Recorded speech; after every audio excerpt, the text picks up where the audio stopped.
먼 길들 아마 오신 분들도 계신 것 같은데요. 여러분들 만나 뵙게 돼서 반갑습니다. 저는 인컴브로드의 박일준 대표입니다. 영상 나오니까 먼저 나오니까 좀 민망하네요. 저거 찍을 때는 하여튼 제목을 Y 이런 얘기 이렇게 했는데, 좀 전에 영상에서 보신 것처럼 저는 사회복지를 전공을 했어요. 그리고 나서 미국에 가서 외도를 좀 한 편인데 영화 공부를 했었고, 그 다음에 첫 일의 시작은 광고로 했고, 그 다음에 한 15년 전쯤에 지금 제가 있는 PR 회사 쪽에 와서 제 커리어를 쌓았습니다. 지금은 인컴브로드의 대표를 맡고 있고요. 아마도 사회복지사로서 여러분들의 선배이자 또 이 커뮤니케이션 여러분들 지금 하고자 하는 홍보 부분의 전문가이기 때문에 오늘 초청을 받은 것 같아요. 1시간 정도 지금 저한테 배정이 돼 있는 것 같은데, 짧은 시간이지만 좀 뒷부분에 실질적인 좋은 얘기를 많이 해주실 테니까 의미 위주로 좀 짚어보는 시간이 되었으면 합니다.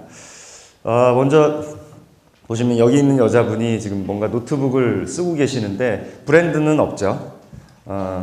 이 노트북 지금 얼마 정도 할까요? 대충 가격 매겨보시면.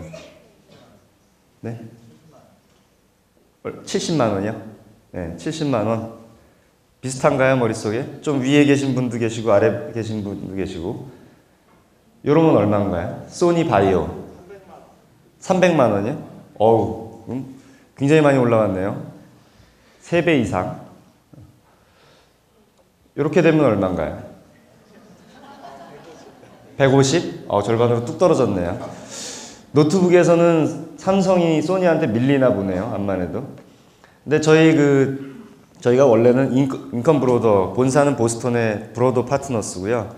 좀 복잡한데 옴니콤 그룹이라는 지주 회사에 속해 있어요. 저희 옴니콤 그룹은 전 세계 저희 같은 브랜드가 한 150개?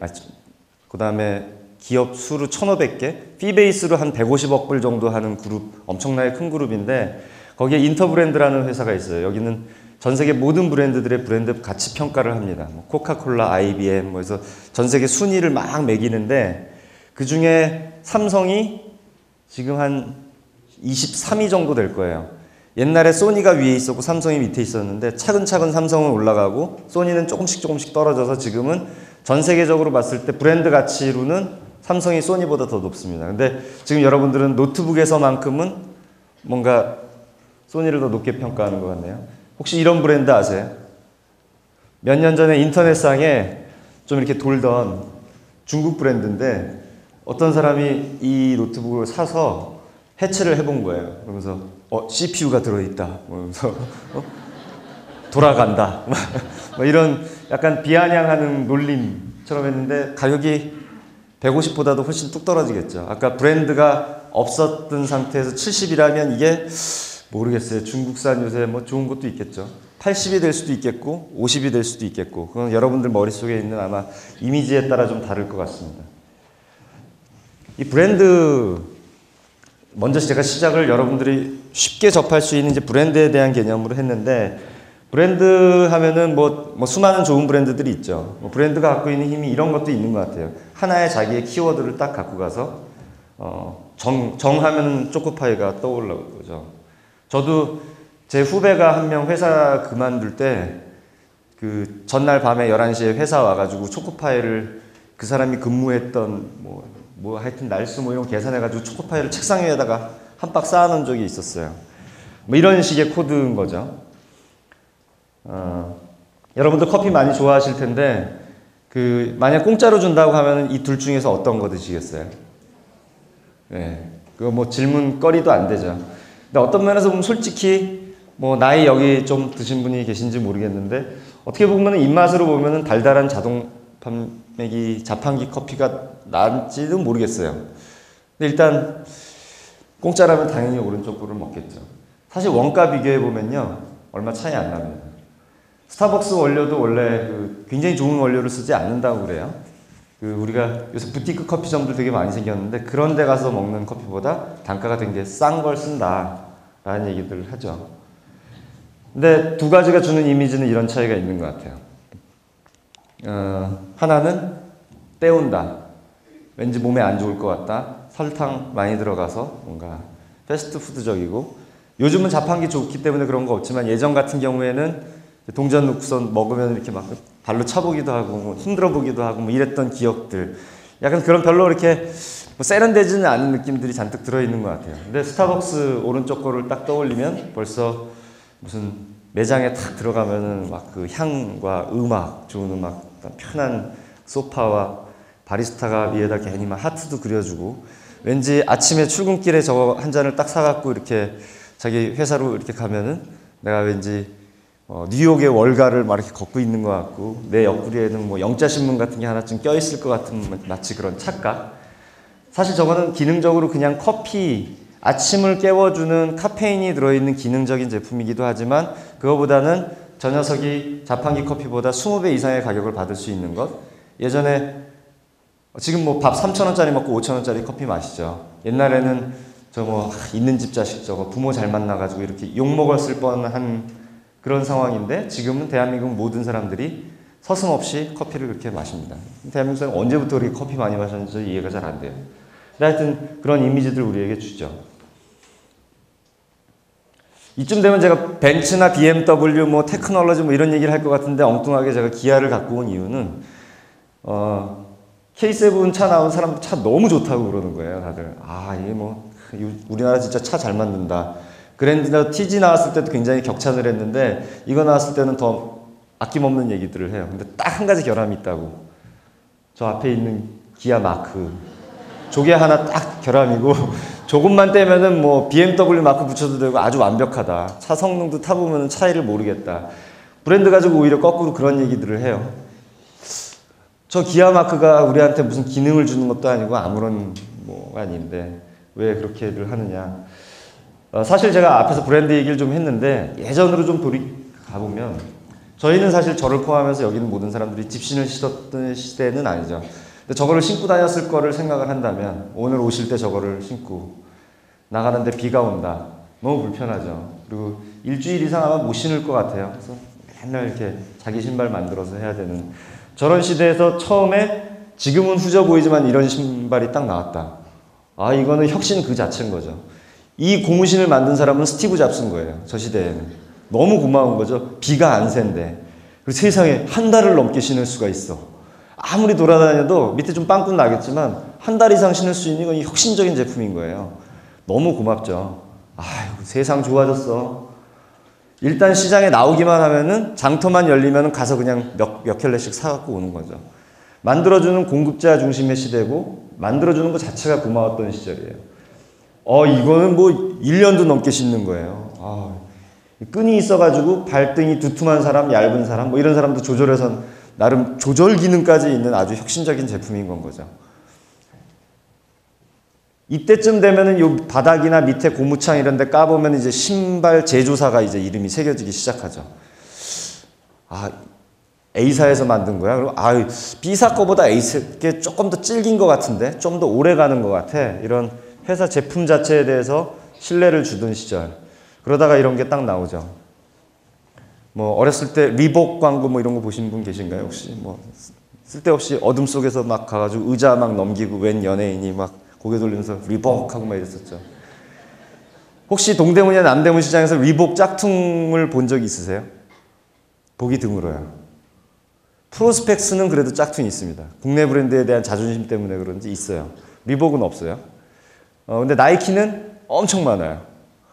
그거가 약간 또 상징하는 바가 있을 텐데, 어쨌든 이런 시대까지 우리가 쭉 흐름이 왔습니다. 이 시대적인 흐름을 보면요, 대충 이렇게 흘러가고 있는 것 같아요. 만들면 팔리는 공급자 중심의 시대에서 제품이 좋아져야 되는 시대, 그 다음에 그 회사라면 신용의 시대, 마지막에 이미지 시대. 그래서 나이키 같은 경우는 이제 광고를 하다 홍보를 하다 이제는 just do it. 이게 무슨 얘기예요, 이게? 그냥 이미지를 그냥 거는 거죠. 전 세계적으로 just do it 슬로건 가지고 이게 테스트를 해보니까 영국에서는 조사를 했더니 그런 반응이 나왔대요. 엄마한테 혼나는 것 같다. just do it. 그런 건 거죠. 하여튼 이미지의 시대 뭐 이런 거. 그래서 제품력이 중요한 시대에서 신용과 이미지 이런 것들. 오늘 저희가 얘기하려고 하는 홍보는 제품을 만드는 거가 아니죠. 제품은 이미 만들어져 있습니다. 그리고 여러분들이 하고 있는 사회복지기관의 서비스, 정책들, 여러 가지 활동들은 정해져 있습니다. 그러면은 그것들을 어떻게 사람들한테 제대로 알게끔 할 거냐라고 하는, 신뢰를 얻을 거냐, 좋은 이미지를 얻을 거냐에 대한 요 겉에 있는 원을 만드는 부분입니다. 이게 왜 중요하냐면요. 기업으로 치거나 어떤 조직으로 칠 때 실질적인 자산이 있어요. 하나의 삼성이라고 예를 들자면 삼성이 갖고 있는 실제 자산 가치가 있습니다. 자산 가치는 여러분들 재무제표 이런 거 익숙하지 않으시겠지만 자산 가치는 부채와 단어가 생각이 안 나요. 부채까지 하여튼 포함이 된 개념이에요. 그래서 삼성의 지금 주가 70만 원, 80만 원 하나요? 한 주당? 제가 정확하게 기억이 안 나는데 그거를 이제 그 한 주당 사실상 70만 원, 80만 원에 팔리고 있는데 실제 주가가 그런데 실제 자산 가치를 계산을 해보면 그거는 전체 시가총액 곱하기 나누기 전체 주수를 하면 그게 이제 한 주당 실질적인 자산 가치가 되는데 실질적인 자산 가치는 한 35만 원 정도밖에 안 돼요. 늘 주가의 절반 정도밖에 안 됩니다. 근데 주주들이 바보가 아닌데, 외국계 투자자들이 바보가 아닌데 2배 이상의 돈을 주고 사요. 시장에서. 그리고 돈이 있으면 저 비싼 주식을 사놓으라고 얘기를 해요. 왜 그럴까? 거기에 사실 우리가 얘기하는 비밀이 사실 숨어 있습니다. 이 신용과 이미지에 대한 거가 실질적인 전체 시가총액에 반영이 된다는 거고, 아까 브랜드 자산 가치 얘기했죠. 삼성, 소니, 코카콜라, IBM 전 세계적으로 잘 나가고 있는 브랜드들에는 이 위에 신용과 이미지에 해당되는 것들이 다 포함이 돼서 실제 주가나 아니면 브랜드 가치나 그들이 갖고 있는 평판에 다 반영이 되어 있습니다. 우리가 얼핏 그냥 생각을 해보면, 단순하게 보면은 우리가 갖고 있는 실체적인 것, 특히 이 사회복지하는 사람들은 더 그런 생각이 들어요. 우리가 갖고 있는 실제 가지고 평가를 받아야지 이거 뻥튀기 해갖고 너무 하면 안 된다. 왼손이 하는 일을 오른손이 모르게 해야 되는 것 같기도 하고 이런 생각들을 하게 되는데 실제 세상에서는 사람들의 인식은 그렇지가 않다라는 거죠. 그래서 그런 것들을 만드는 거 이제 홍보인데 일단 홍보라는 말부터 단어부터 한번 정정을 하고 가야 될 것 같아요. 어떤 분이 처음에 우리나라의 이 PR이라는 거를 소개를 해올 때 자기 PR 시대, 이 PR이란 말은 너무 익숙하시죠. 근데 우리나라 처음에 가지고 와서 소개할 때 홍보라는 말로 번역을 했습니다. 사실 잘못된 번역이죠. 홍보는 그야말로 넓을 홍해 알릴보, 널리 알린다. 사실 제가 지금 강의하고 있는 것과 같은 게 일종의 홍보인 거예요. 근데 PR은 지금 이건 PR은 아니죠. 자기 PR이라고 이렇게 또 이렇게 얘기를 잘못 쓴 사람이 또 책도 내고 그래가지고 그것도 이제 오용되고 있는데 PR은 그야말로 Public Relations입니다. 공중관계인 거죠. 제가 여러분들과 일방적인 지금 관계의 시작이긴 하지만 관계를 맺지는 아직 못하고 있죠. 그야말로 홍보 이렇게 스피커와 같은 이제 시대인데 굉장히 시끄러워요, 사실. 이런 것들이 그리고 사회복지 DNA하고 안 맞기 때문에 여러분들 어쩌면 불편한 마음이 조금 있으실지도 모르겠어요. 그리고 저도 사실은 늘 그런 게 있어요. 내가 사회복지 하던 사람인데 내가 이쪽 업계에 들어와서 광고하고 홍보하고 이런 거 하면서 내가 그 선배들이나 후배들이나 동기들 만나면 늘 뭔가 이 찜찜한 게 있어요. 그래서 나도 착한 일을 좀 해야겠다. 그래서 프로보노로 제 업을 가지고 사회봉사하고 이런 일도 하고 하는데 이런 것들을 먼저 정리하는 거가 우리한테는 너무 중요한 것 같습니다. 그래서 그런 부분들을 좀 오늘 할 텐데요.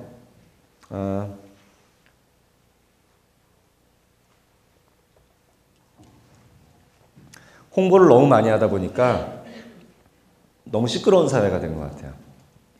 기업체들 요새 광고 홍보비 굉장히 많이 쓰죠. 마케팅 비용 굉장히 많이 쓰고 뭐가 진짜인지를 알지를 못하겠어요. 과장하는 거. 우리가 또 산업사회를 굉장히 통해서 급발전한 나라이기 때문에 중국도 마찬가지고 저희 같은 나라도 마찬가지고 급성장한 나라 그리고 특히 지금 현대에 와서 커뮤니케이션이 굉장히 발달하고 미디어가 발달하면서 굉장히 노이즈가 많아지면서 알게 모르게 작고 큰 거짓말들이 용납되는 사회가 돼버렸어요. 여러분들 이미 면역력이 굉장히 생겨서 아마 인지조차 못할 정도로 거짓말에 우리는 굉장히 익숙해져 있습니다. 미디어를 통해서 광고나 식당에 갔는데 포스터 붙어 있는데 거기에 조그만 과장 포스터 이런 것들, 식당 아줌마가 얘기하는 멘트들, 우리가 그런 거에 굉장히 익숙해져 있어요. 이 노이즈가 굉장히 많은 상황들, 뭐 예를 들어서 여기가 동네가 이동이죠. 이동의 그 이동식 갈비집들, 저희 가면 뭐 폭포 밑집 갈비 무슨 뭐야 쫙 있는데 진짜 원조가 어딘지 아세요? 가면 다 원조라고 써 있죠. 그리고 집 가운데 나무가 큰 나무가 있는 집이라는 걸로 상징적으로 사람들이 이렇게 암호처럼 이렇게 얘기하니까 집 가운데다 나무를 다 심어놨어요. 다 알아볼 수가 없는 거예요. 온 세상이 다 그렇습니다. 이 모두가 홍보를 하기 때문에 누가 진짜인지 우리가 알 수 없어요. 네이버 가보면은 온갖 잡스러운 지식 아닌 거짓말 또는 과장, 잘못된 정보들 너무 많죠. 이런 거에 우리가 익숙해져 있는 사회입니다. 보시면요, 어떤 면에서 지금 미디어가 덜 발달한 예전이 대화의 깊이는 훨씬 더 있었던 것 같아요. 저는 대화의 깊이, 어떤 질적인 측면, 그 다음에 대화의 양, 속도적인 측면으로 봤을 때 예전에는 소통에 이르기까지 약간 이렇게 간 게 아닌가. 그래서 남자는 좀 말수가 좀 적어야지 덕이고, 여자도 그렇고 남자도 그렇고 어떤 얘기를 들었을 때 자극과 반응의 사이에 갭을 좀 벌리고 즉각적인 반응하는 게 아니라 좀 이렇게 뜸을 들이고 생각을 하고, 그다음에 얘기할 게 있으면 직접 가서 얼굴 보고 얘기를 하고, 이런 질적인 부분이 굉장히 중요하면서 양을 늘려가던 시절이었는데, 지금 와서는 일단은 내뱉고 보죠. 일단 얘기하고 봐. 그래서 양쪽으로 가고 시간이 지나면 질적인 부분이 올라가야 되는데 약간 악순환을 거치면서 오히려 질적인 부분이 떨어져 버리는 현대 사회는 굉장히 그렇게 가고 있는 모습을 많이 봐요. 특히 트위터 상에서 사람들끼리 싸우는 거, 이 무슨 트위터는 인터랙션인데 트위터 상에서 스탠드 바에 앉아 있는 것처럼, 그래서 바텐더에 해당되는 그 외 다수의 사람들한테 얘기하는 것처럼 상대방 욕을 막 하죠. 저 사람은 뭐 둘이 계속 바텐더하고만 얘기를 하는 이런 형국의 커뮤니케이션도 우리 굉장히 많이 봅니다. 그런 시절이 됐는데 결국에 저는 인류가 바람직한 대화 방식을 찾아서 갈 거라고 믿어요. 이게 결국은 진화에 해당되는 얘기인데, 이게 너무 지난 한 4, 50년간 너무 빨리 우리 인류가 이 미디어나 이런 거에서 적응하지 못할 정도의 진화를 해나가고 있기 때문에 적응하지 못한 거일 뿐이지 결국엔 저는 적응을 할 거라고 보고 있습니다. 그래서 이 홍보의 개념이 아니라 우리는 그 퍼블릭 릴레이션스의 개념으로 제대로 이해를 하고 가야 된다라는 말씀을 좀 드리고 싶었어요. 그렇게 개념을 보면 우리가 훨씬 더 편하게 받아들일 수 있지 않을까 싶은 생각이 듭니다. 여기 좀 엉뚱한 비교인데 개미와 사람, 어떤 공통점이 있을까요? 네? 주식을 한다? 아, 네. 개미 투자가인가요? 네. 이렇게 보면은 조금 약간 설명이 될 것 같은데, 이 개미도 그렇고 인간도 그렇고 그 다음에 그 바다에 사는 해파리 계열의 뭔가 이런 생물 중에서도 있고 몇몇 있습니다. 이게 초유기체라고 그러죠. 그 거대한 군집을 이뤄서 그거가 하나의 유기체처럼 움직이는 이런 무리 생활을 하는, 군집 생활을 해야지만 서바이벌 하는 종들이 있어요. 사실 거기서 이런 주장을 하는 사람은 저밖에 없기 때문에 이거 학문적으로 검증되거나 그런 거는 아닌데, 이건 제 그냥 이론이에요. 이 지구상에 생존하는 생명체 중에서 인간만큼 엣지 없는 동물이 없는 것 같아요. 그래서 잘 생각해보면 뭐 인간이 지금은 우리가 모든 지구에 있는 모든 생명체들 가장 위에서 군림하면서 모든 걸 다 소비를 하죠. 너무 빨리 소비해서 지금 굉장히 많은 문제들을 우리가 낳고 있는데, 지난 한 100년간, 150년간 무서운 속도로 과거 10만 년 동안 소비한 것보다 훨씬 더 많은 양을 소비를 하면서 지금 문제가 되는 건데, 돌이켜보면, 잘 들여다보면 인간만큼 사실 인간이 이렇게 살 수가 없는 존재예요. 우리가 무슨 날개가 있기를 하나, 빠른 다리가 있기를 하나, 아니면 무슨 독침을 쏘는 것도 아니고, 인간만큼 사실은 엣지 없고 뭔가 이 서바이벌 면에서 그게 없는 동물이 없어요. 예를 들어서 여러분들 로키 산맥 있는데 이런데, 아니면 지리산 어디 한가운데다가 여러분들 갖다 떨어뜨려 놓으면 일주일 이상 서바이벌 할 수 있을까요, 우리가? 힘들 것 같거든요. 근데 대부분의 동물들은 사실은 어딘가에 해놓으면 서바이벌 하죠. 생존 능력이 굉장히 강해요. 우리가 어떻게 과연 살았을까? 사실은 이 무리입니다. 무리져서 하는 함께 이렇게 공동생활을 하면서 이제 강해진 거죠. 원시 생활할 때 우리 대부분 동굴에서 살았고 나무 위에 살았고 지금도 심리학자들이 실험하는데요. 인간이 제일 무서워하는 거가 이제 보기만 해도 오싹해지면서 기분이 되게 안 좋죠. 왜 우리가 뱀을 무서워하는 것 같으세요? 네? 독이 있어서. 네.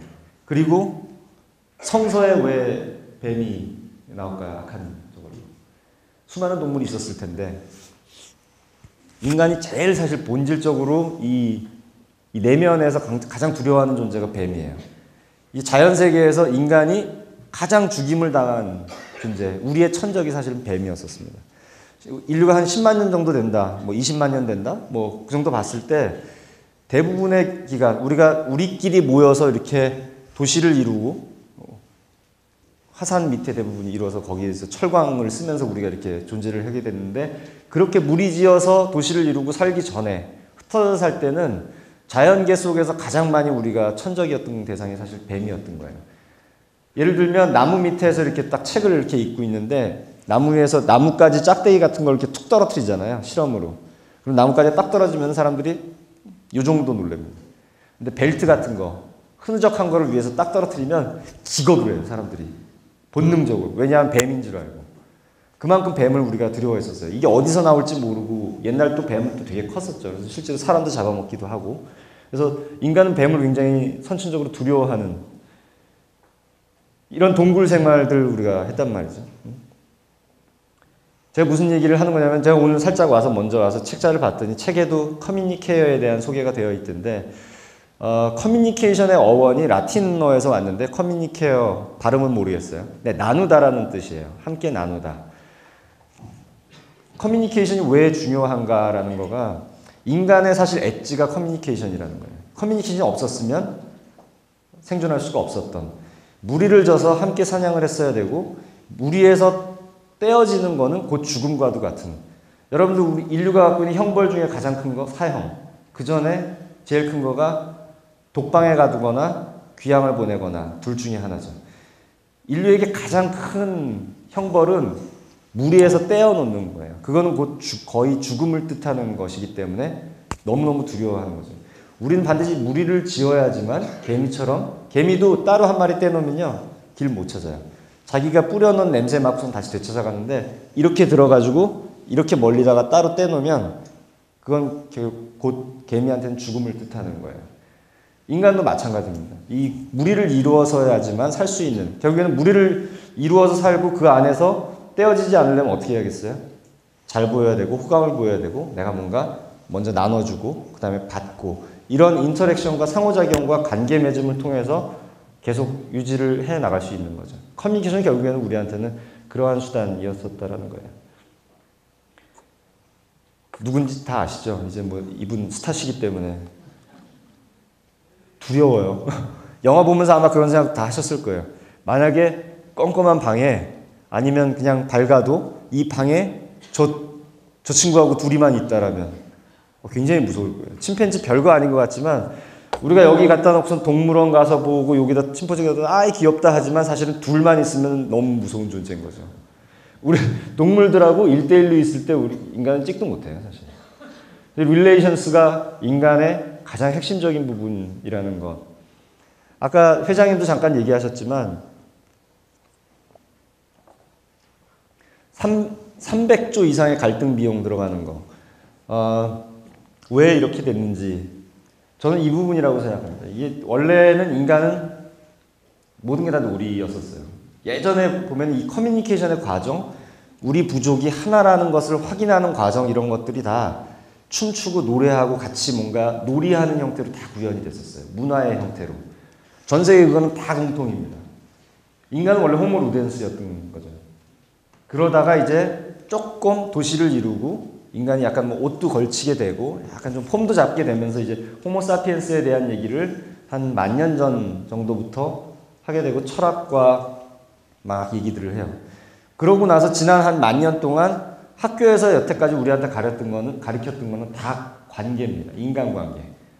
근데 호모 파베르 시대가 된 거예요. 산업화가 되면서 생산하는 인간이 최고의 덕목, 최고의 인간, 생산적인 인간, 이것이 최고의 덕목으로 이제 여겨지면서, 그러면서 소위 학교에서 관계에 대한 가르침을 주지 않습니다. 그리고 다 기능적인 것들을 이제 가르치죠. 지식, 영어, 수학. 이런 거 굉장히 중요합니다. 사고 체계가 갖춰지는 데서 굉장히 중요하지만 절대 관계는 가르치지 않아요. 그러니까 사람들이 대학을 졸업하고 나와서 이제 사회생활을 하고 사람들하고 어울려서 같이 공동작업을 해야 되는데 배운 적이 없는 이제 관계에 대한 갈증을 느끼면서 교보문고에 갑니다. 교보문고에 가면은 있는 서적의 절반이 관계, 처세술 다 이런 책이에요. 뒤늦게 배우기 시작하는 거죠. 뭔가 사실은 잘못되어 있는데 호모 파베르 시대가 이제는 접어들 수밖에 없다고 저는 봐요. 왜냐하면 인류가 다 썼기 때문에 지구의 대부분의 자원을 이제는 다 써버려서 있는 게 없기 때문에 앞으로 시대에서 성장이란 없다고 봐요. 저는 전 세계적으로 중국도 2년 이내에 저는 성장을 멈출 거라고 보고, 유럽도 끝났고 미국도 끝났고 전 세계에서 더 이상 소비하면서 막 거품 경제를 만들어내고 하는 성장은 이제 없습니다. 결국에는 혁신은 대부분 우리 안에서 유기농적인 삶을 하고 덜 쓰고 아껴 쓰고 나눠 쓰고 리사이클링하고 하는 형태로 갈 수밖에 없고, 결국에는 인류가 원래 살았던 처음 방식으로 돌아갈 수밖에 없는 그런 시점에 저는 와 있다고 보고요. 그런 것들이 되면 될 거기 때문에 더더욱 관계에 대한 부분, 커뮤니케이션에 대한 것이 다시 한번 조명이 될 거라고 봐요. 이 생산하는 인간들한테는 물건 만들어내는 것이 훨씬 더 중요해서 그 과정에서의 어떤 과정으로 만들어내고 어떻게 소통을 했고 어떤 관계를 맺었고는 사실은 중요하지가 않습니다. 물질적인 거 중심으로 되었는데 이제는 모든 것들이 바뀔 때가 저는 됐다고 봐요. 그래서 여기 계신 사회복지사들의 역할이 사회적으로도 훨씬 더 중요한 시대가 됐습니다. 정리를 하자면 홍보는 퍼블릭 릴레이션스고 결국에는 나눔이라는 거예요. 이게 말 자체만 홍보로 잘못되어 있을 뿐이지, 홍보를 여러분들 이제 주변 분들한테 소개할 때 내가 앞으로 뭘 한다라고 했을 때 나눔이라고 생각하시면 더 좋겠어요. 생각을 나누고 정보를 나누고 이야기를 나눈다. 이것이 여러분들이 앞으로 해야 될 홍보지, 일방향적으로 알린다거나 나의 이익만을 위해서 한다. 이거의 개념 아니라고 생각을 하시는 게 여러분들이 일하실 때도 훨씬 편하고, 그리고 실질적으로 올바른 개념, 그리고 우리 사회에 더 필요한 개념일 것 같아요. 그러면 이런 홍보를 어떻게 해야 되느냐? 이런 관계, 나눔, 커뮤니케이션을 어떻게 해야 되느냐? 여기서 이제 조금 어려운 얘기를 드리면, 사실 이건 굉장히 인류의 어떤 뇌 공학적인 거하고 통신하고 이제 연관이 된 부분인데, 세상의 모든 거는 소스와 리시버가 있습니다. 또는 센더와 리시버. 제가 지금 제 강의의 내용을 소스로 해서 센더로서 여러분들한테 막 지금 던지고 있죠. 이 버벌 언어라는 메커니즘을 통해서, 그리고 이 마이크라는 채널을 통해서 여러분들한테 이 공간을 통해서 이렇게 전달을 하고 있고, 여러분들이 지금 수신자로서 리시브하고 계신 거고요. 제가 여기서 지금 오늘 1시간 동안에 100개 정도를 떠들고 가면 여러분들은 아마도 지금 현재 이 상황에서는 한 50개 정도 평균 아마 들으실 거예요. 이해를 하실 거예요. 여기서는 지금 집에 가스불 끄고 왔나 뭐 이런 생각도 중간중간 들 거고, 요번 주 업무 일정 내가 보고를 내가 해야 되는데 이거를 오후에 해야 되나 뭐 이런 생각도 잠깐 드실 거고, 여러 가지. 이 문을 넘어가고 오후가 되면 그 중에 절반은 또 기억에서 사라집니다. 3일이 지나면 대부분 다 사라져요. 원래 단기 메모리는 3일 지나면 사라지고, 7일이 지나면은 장기 메모리로 들어가고, 15일이 지나면 장기 메모리에서도 대부분 다 사라지는 거가 원래 이 뇌가 원래 그렇습니다. 사라질 거예요. 잘 전달이 안 되죠. 결국에는 커뮤니케이션 전략, 홍보 전략이라는 건 그 둘 사이에 갭을 메꾸는 건데, 우리가 처음 출발점에서 이 갭이 있다는 것부터 사실은 출발을 해야 돼요. 이걸 인정을 해야 됩니다. 제가 100개를 던져도 여러분들은 50개 이하밖에 알아듣지 못할 거다. 제가 와이프한테 제가 요즘 어떤 상황인지에 대한 걸 얘기를 해도 그 절반 이하밖에 와이프는 못 알아들을 거다 라는 걸 전제로 하는 것과, 너 왜 내 얘기를 못 알아들어? 라고 시작하는 거하고는 너무 큰 차이예요. 수신자의 생각, 소스 또는 발신자의 생각, 반드시 갭이 존재합니다. 예를 들어서 여러분들 기관들, 그 다음에 중소기업들, 이만한 실체에 대한 우리는 이만한 걸 하고 있어라는 생각이 있는데 외부에서는 이거를 하나도 모르든가 더 조그맣게 생각하든가 조그맣게 여겨지든가 아니면 이렇게 다른, 예를 들면 오른쪽에 빨간 부분 위에 저거는 우리가 아닌데 사람들이 알고 있는 거죠. 왼쪽에 저거는 몰라주고 있는 거고 가운데 있는 공통분모만 제대로 알고 있는 것. 저 갭을 어떻게 줄이느냐가 사실은 커뮤니케이션의 목표입니다. 결국에는 내가 바라는 것, 나의 생각과 나에 대해서 이런 생각을 가져줬으면 좋겠는데 하는 바람, 그거와 일치시키는 거가 모든 커뮤니케이션에는 공통된 목표예요. 그럼 그거를 어떻게 만들 거냐, 그게 이제 전략인데 요 갭을 메꾸는 거는 결국엔 심플하게 두 가지입니다. 메시지와 채널, 이 두 가지예요. 모든 커뮤니케이션은 똑같습니다. 커뮤니케이션 잘 못하는 사람일수록 초짜일수록 채널에 대한 생각을 더 많이 해요. 예를 들자면 이번에 홍보를 하는데 이거를 뉴스레터로 만들까 아니면 라디오에 뭔가 이렇게 해볼까 신문 기사화 해가지고 뭘 해볼까라는 생각들을 하는데 채널이 30% 정도 중요하다면 메시지가 70% 정도 중요합니다. 메시지가 훨씬 더 중요해요. 메시지가 훌륭하지 않으면 전달이 안 될 뿐만 아니라 돈을 버리는 헛고생하는 그런 일들이 이제 벌어집니다. 메시지를 잘 만드는 것이 되게 중요한데 예를 들면 쉬운 예로 우리 이런 거 많이 보죠. 어떤 생각이 드세요? 약간은 오기도 들고 들어가 볼까? 벌금 내나? 이 새끼들 내가 돈 내가지고 내 세금으로 하는데 무슨 저 관상용이야? 뭐 이런 생각들 들고 막 그러죠. 그리고 소심하게 약간 구퉁이 쪽에 이렇게 잔디 살짝 들어가고 사람들하고 김밥 까먹고 뭐 이런 거. 이건 어떠세요? 완전히 다르죠. 실제로 사람들이 잔디밭에 들어가는 확률이 어떻게 다를까요? 제가 볼 땐 비슷할 것 같아요. 오히려 안 들어갈 것 같아요. 상당히 기분 좋아지고 저는 화순군에 대해서 사랑하는 마음이 생겼어요. 요 정도 붙일 정도면 이 사람들 진짜 자기들의 월급이 어디서 나오는지 정말 제대로 아는 사람들이다 이런 생각이 드는 거죠. 하나를 보면 열을 알아 뭐 이런 생각들. 그만큼 메시지가 중요합니다. 채널은 이런 거예요. 좀 전에 얘기한 뭐 라디오, 신문 뭐 이런 것들도 있지만 예를 들면 제가 결혼을 하는데 저는 이미 했고 애도 컸습니다. 근데 제가 결혼을 하는데 청첩장을 우편으로 누구한테는 보내요. 근데 제 은사님한테는 제가 직접 들고 가서 직접 드립니다. 저 결혼합니다. 여기는 이제 분명히 채널은 우편과 페이스 투 페이스라는 채널이 다른데 이 안에 메시지가 들어있죠. 꼭 와주셨으면 좋겠습니다. 라는 메시지가 들어있죠. 페이스 투 페이스로 제가 찾아갔을 때는. 채널은 얼마나 이게 효과적으로 하느냐. 우편이 훨씬 더 쌀 거예요. 제가 직접 가는 것보다는.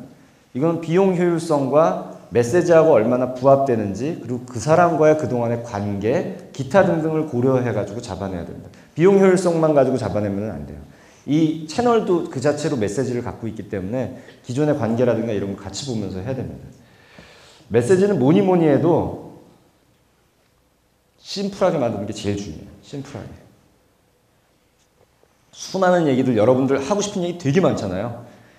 10개를 던진다고 해서 10개 다 받아줄까요? 제가 여기서 여러분들 지금 귤들 드시고 있는데 귤을 앞에 계신 여자분한테 제가 이거 다 드리고 싶은데 이거 다 좋은 거거든요. 제가 제주도에서 저희 처갓집에서 갖고 오면서 한 20개를 한꺼번에 던져요. 이거 받을 수 있겠어요? 못 받죠. 한 번에 한 개씩 이렇게 눈 맞춰서 저분이 남자분인지 야구선수 출신인지 운동신경이 없는지 잘 봐서 하나 둘 셋 하나씩 해도 다 받을까 말까 하죠. 그렇기 때문에 사실은 메시지는 심플하게 만들어야 되고 제일 좋은 게 조작적 정의라고 얘기를 하기도 하는데 비유법이에요. 멀리서 배울 것도 없습니다. 전 세계 최고의 인류 역사상 최고의 커뮤니케이터 누구냐? 예수님, 슈퍼스타. 그 다음에 석가모니보다는 이슬람의 모하메드 쪽이 좀 더 세겠네요. 그 다음이 석가모니 뭐 이렇게 쭉 가실 텐데 이분들 다 공통적으로 뭘 했냐? 비유법을 썼어요. 직유법, 은유법 공통적입니다. 이거는 뭐 불문율이에요. 나는 포도나무여 너희는 가지로다. 이거 멋있잖아요. 딱 와닿잖아요. 한 번에 딱 꽂히고 이거는 아주 스티키한 메시지로 딱 붙기 때문에 제가 10년이 지나도 딴 사람한테 얘기할 수 있겠죠. 이 메시지는. 근데 이거를 만약에 말로 풀어서 길게 얘기했다고 생각해 보세요. 이거 뭐 미국 사람한테 우리나라 속담 영어로 설명하는 거랑 비슷할 겁니다. 되게 어려울 거예요. 이거 제가 왜 500원짜리를 갖다 놨냐면 정주영 왕회장님이 돌아가신 분이 처음에 조선 사업을 우리나라 만들 때 땅만 사놓고 부지만 있고 아무것도 없던 시절에 해외 가서 이거를 수주를 해올 때 이만한 영어로 된 보고서 설명 안 하고 이 500원짜리 지폐 하나를 딱 내밉니다. 우리 아무것도 없다. 땅만 있다. 근데 우리는 몇백 년 전에 우리 선조들이 이렇게 창의적인 배를 만들었던 민족이다. 나 아무것도 없지만 나 믿고 투자해주고 우리한테 맡겨주면 반드시 만들어내겠다라는 약속을 딱 합니다. 유수의 그동안에 많은 레퍼런스를 갖고 있던 그 회사들 다 물리치고 요 500원짜리 지폐 한 장으로 그 사업을 따와요. 커뮤니케이션의 힘인 거죠. 여러분들 얘기하고자 하는 것들 분명히 있습니다. 주변에 찾아보시면 이미 쓰고 있는 비유법들도 되게 많아요. 그런 것들 써서 쉽게 하시면 그게 메시지 잘 만드는 거에 가장 쉬운 방법입니다. 오디오 연결을 안 했군요. 오디오가 있나요? 이게 일본 광고기 때문에 아마 그냥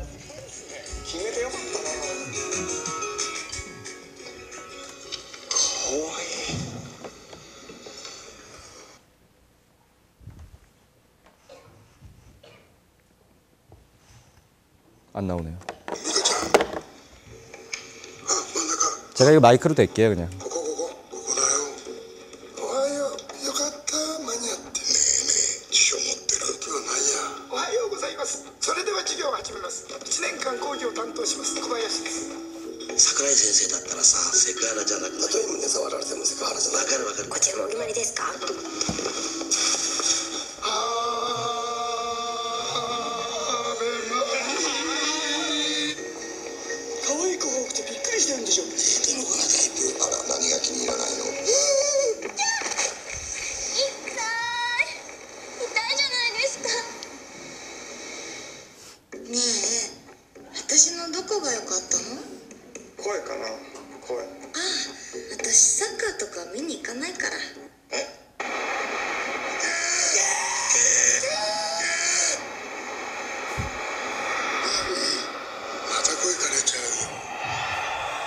재밌죠? 제가 왜 이걸 보여드렸냐면 이거 하나 더 보고 가시죠. Hi, my name is Paul McDonald.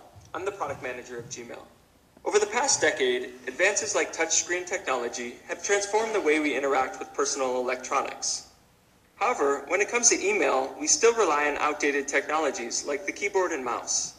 At Google, we've been thinking about how to solve this problem, and today I'm excited to share a new development with you. We call it Gmail Motion. Using your computer's camera and a spatial tracking algorithm, Gmail Motion interprets physical movement and turns it into actionable commands. For example, to open a message, make a motion as if you were opening an envelope. To reply, simply point backward with your thumb. To reply all, use both hands. To send a message, lick a stamp and place it down. We've been working with experts in motion technology and semiotics to develop a language of movements that replaces type entirely. The movements are designed to be intuitive, ergonomic, and easy to do. Studies over the past 24 years have indicated that more than 80% of our total communication is body language. When you can incorporate a shake of the head, a gesture of some kind, you're making that communication far more. 재밌죠? 이거 혹시 보신 분들도 아마 계실 것 같은데 이게 지난번 만우절날 그 구글에서 한 거예요. 이게 진짜 만들었겠어요, 이거? 뭐 이거 만드는 기술은 사실 별로 어렵진 않지만 너무 우스꽝스럽잖아요. 뭐 이런 그냥 사실 만우절날 재밌으라고 이 영상을 해갖고 사람들이 막 이렇게 화제가 되니까 다음날 보도자료를 쫙 뿌립니다. 그거는 만우절 저거 조크였다. 너무 귀엽잖아요. 구글이 너무 좋아지는 거예요. 쫌종 광고 같은 경우는 일본 광고인데 일본 광고 스타일이 다 저렇게 재밌습니다. 최근에 보시면 아시겠지만 이미 한 10년 전부터 광고의 트렌드는 다 바뀌었어요.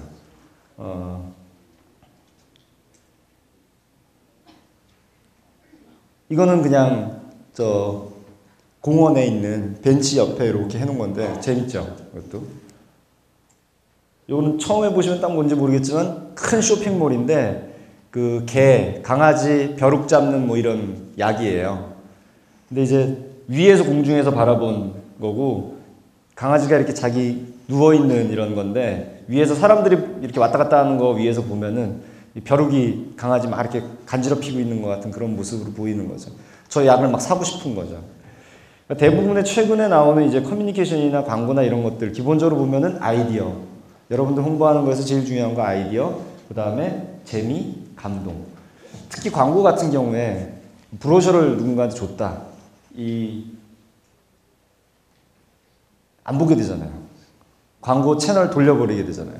채널을 어떻게 리모컨을 꽉 잡고 있게끔 하겠느냐라는 거에서 이미 전 세계적으로 트렌드는 재미 아니면 감동 두 가지예요. 그리고 꼭 반드시 아이디어가 들어가서 반전이 있거나 하는 것 등등등. 제가 그래서 아까 호모 루덴스 인간은 기본적으로 즐겁고 놀이 막 이런 거 하지 강의 뭐 이론적인 거 얘기하고 하나 없어요. 약장수 같이 사실 하면 할수록 웃기게 하면 할수록 명강사가 돼요. 그거는 사실 저는 사실 싸보여서 그렇게 안 하지만 사실 이게 커뮤니케이션 관점에서 보면 좋은 방법입니다. 근데 조금 더 나가는 거가 있어요. 이거는 뭐냐면 버스 쉘터에 있는 건데 버스 쉘터에 사람이 기다릴 때 이렇게 하고선 딴 데 보고 있으면 남자가 여자를 막 때려요. 근데 딱 쳐다보면은 가만히 멀쩡하게 이렇게 와이프를 사랑하는 척 이렇게 합니다. 재미있지만 아이디어도 있지만 약간 뭔가 짠한 게 있어요.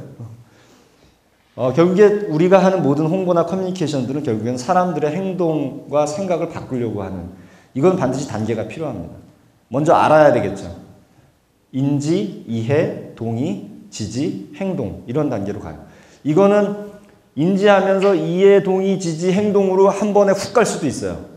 한 번에 딱 컨택에 의해서 제가 그거 하겠습니다. 기부하겠습니다. 이렇게 나올 수도 있고 생각해 보겠습니다. 한참 뜸을 들이고 갈 수도 있어요. 어떤 경우에는 6개월이 걸리기도 하고 어떤 경우에는 하루 만에 됩니다. 하여튼 이런 단계들을 거쳐야 되는데 이 부분에 있어서 뭐 이 이후에도 많은 사람들이 얘기하겠지만 결국엔 심플하게 보면 두 가지로 요약이 될 수가 있어요. 진정성과 독창성인데 독창성 없이 진정성만 있다. 이거 되게 따분한 진실인 거죠. 누가 봐주겠어요. 이 바쁜 세상에 노이즈한데 진정성 없는 독창성 이거는 달콤한 거짓말인 거죠. 이것 또한 저희가 하면 안 되는 일들이고 이거는 과장 광고의 형태로 결국에는 이슈가 생깁니다. 우리 사회의 이슈 특히 내년 같은 경우는 식음료 쪽에 이런 거 이슈 굉장히 많을 거예요. 우리가 만들어내야 되는 것들은 해야 되는 것들은 이제 흥미있는 진실 이런 것들인 거죠. 이 영상 한번 보실게요.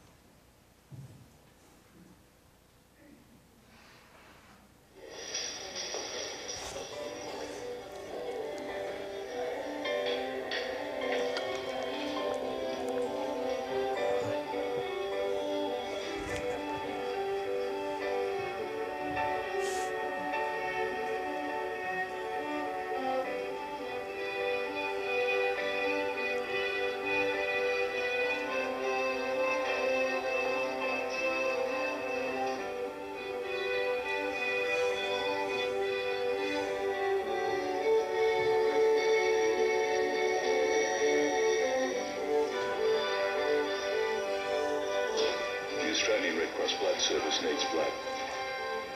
So we gave blood to make this ad. Now we're asking you to, because Australia needs 20,000 donations every week. To give, call 13. 이게 굉장히 상도 많이 받은 그 영상이고 실제로 호주에는 이 광고가 나간 다음에 이 영상에 의해서 헌혈률이 굉장히 많이 늘어났어요. 전에 제가 프레스센터 갔더니 포스터가 하나 붙어 있더라고요. 헌혈하라고. 이제 장동건 씨였나 류시원 씨가 있는데 하얀 양복을 위아래로 쫙 구두까지 백구두를 신고 넥타이는 빨간색을 하고선 이렇게 딱 이렇게 헌혈하라고 딱 이렇게 한 거예요. 그런 생각이 드는 거죠. 저 모델료 얼마 받았을까? 그리고 과연 저 친구는 헌혈을 했을까? 저거 하고 뭐 이런 의심이 드는. 김태희가 나와서 헤라 모델 하는데 김태희는 과연 샤넬을 쓸까? 저 헤라를 쓸까? 뭐 이런. 작고 큰 거짓말들이 아주 용납되는 사회예요. 그런 거 우리 또 다 봐주고 넘어갑니다. 한국 사람들 너무 인자해요. 이 사람들이 쓴 방법은 광고비 이거 제작비 얼마나 들었겠어요. 정말 비용 안 들었죠.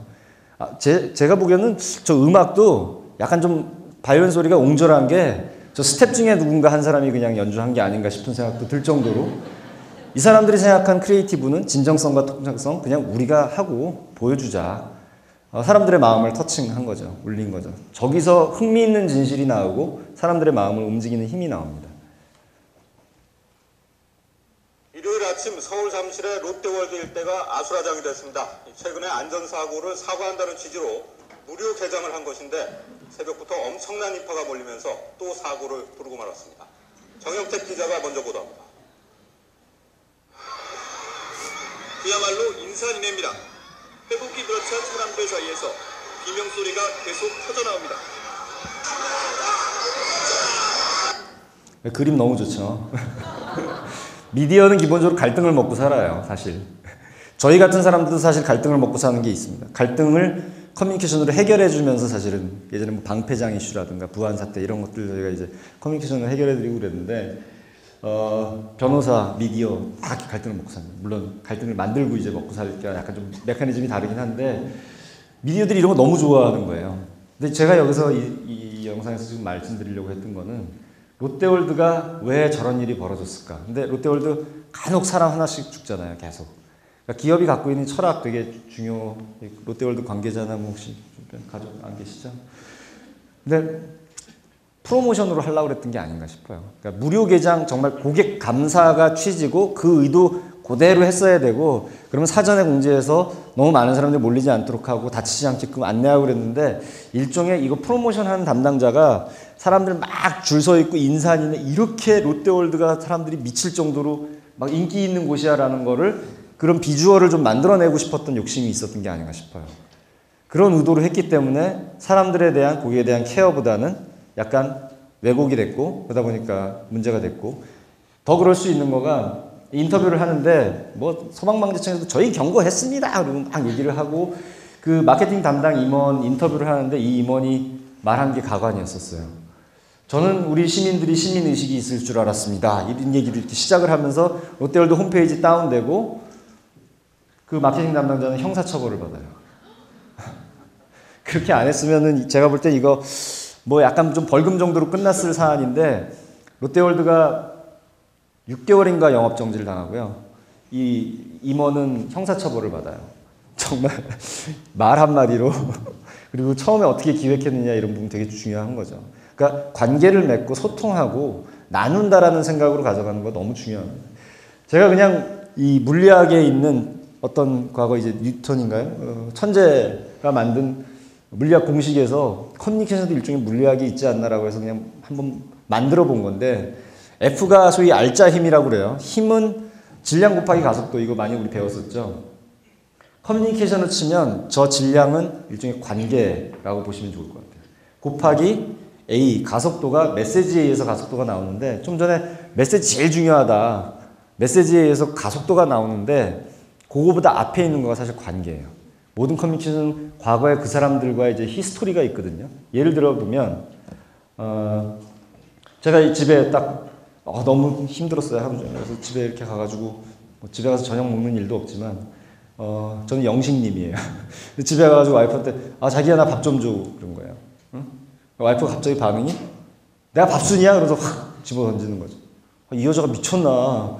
남편이 힘들게 일하고서 들어와가지고 아니 난 밥 달라고 했을 뿐인데 이게 남자하고 여자하고의 차이예요. 그 남자가 관계 지각 능력이 굉장히 떨어집니다.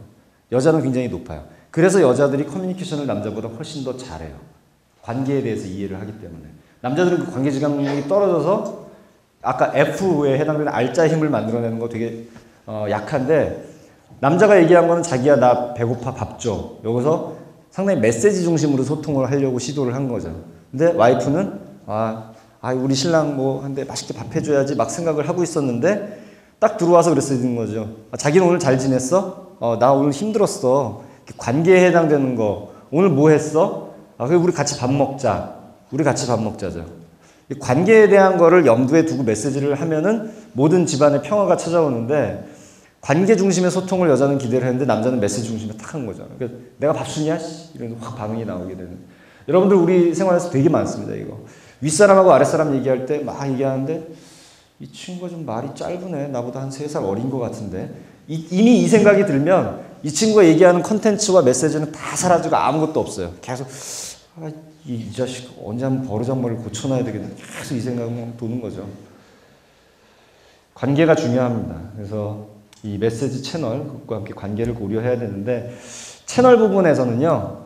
여러분들 뭐 이 시간 이후에 많이 들으실 테니까 그거 다 하시면 되고 한 가지 더 중요한 거 지금 미디어가 옆 의제 설정의 형태로 많이 환경이 좀 바뀌었는데 과거에 여러분들이 갖고 있고 여러분들의 얘기하고 싶은 거는 뭔가의 미디어 형태 제3자가 운영하는 미디어에서 바잉을 하고 오케이 하지 않으면 나갈 수 없는 형국이었는데 여러분도 이제 자체 미디어를 갖고 계시잖아요. SNS라고 하는 파워풀한 특히 여기도 이거 끝난 다음에 여기 계신 분들끼리 SNS로 연결이 된다. 지식을 공유한다. 어마어마한 힘을 낼 겁니다. 여러분들 자체 미디어를 가지고 어떻게 커뮤니케이션하고 참여하고 나눔을 할 거냐라는 거. 그 부분이 채널 부분에서는 굉장히 달라진 패러다임이기 때문에 그거를 잘 향유하셨으면 좋겠다라는 얘기를 드리고요. 마지막으로 제가 좋아하는 그 펭귄 원정대의 모험이라는 책에 나오는 문구인데 요거를 읽어드리면서 마치도록 할게요. 커뮤니케이션은 나를 파는 것이다. 커뮤니케이션은 메시지를 파는 것이 아니라 커뮤니케이션하는 자기 자신, 즉 메신저를 파는 일이다. 메신저의 신념을 팔아야 메시지에 담겨진 스토리가 팔린다. 커뮤니케이션을 통한 설득력은 많이 말하는 것보다 짧게 말하고 상대방의 말을 들어주는 가운데 공감대가 형성된다. 예. 저희 회사가 갖고 있는 비전, 제가 갖고 있는 비전은 커뮤니케이션으로 더 나은 세상을 만드는 데 기여하는 거예요. 여러분들이 하는 것들이 나눔으로 생각을 하고 관계로 생각을 한다면 그렇게 접근한다면 분명히 여러분들이 하는 일들은 여러분들의 조직만을 위해서 활동하는 것들이 아니라 커뮤니케이션으로 더 나은 세상을 만드는 데 기여하는 일이 될 수 있을 거라고 생각이 됩니다. 저 오른쪽 왼쪽 구석에 있는 거는 제 트위터하고 페이스북. 제가 이메일 양도 많고 바쁘기 때문에 혹시나 궁금한 게 있거나 오늘 질문하셔도 되고요. 그 이후에 있으면은 페이스북이나 트위터로 해서 질문 주시면 제가 간단하게 답 드리고 그렇게 하도록 할게요. 혹시 궁금한 거 있으면 질문 있으면 짧게 받고 마무리하도록 하겠습니다.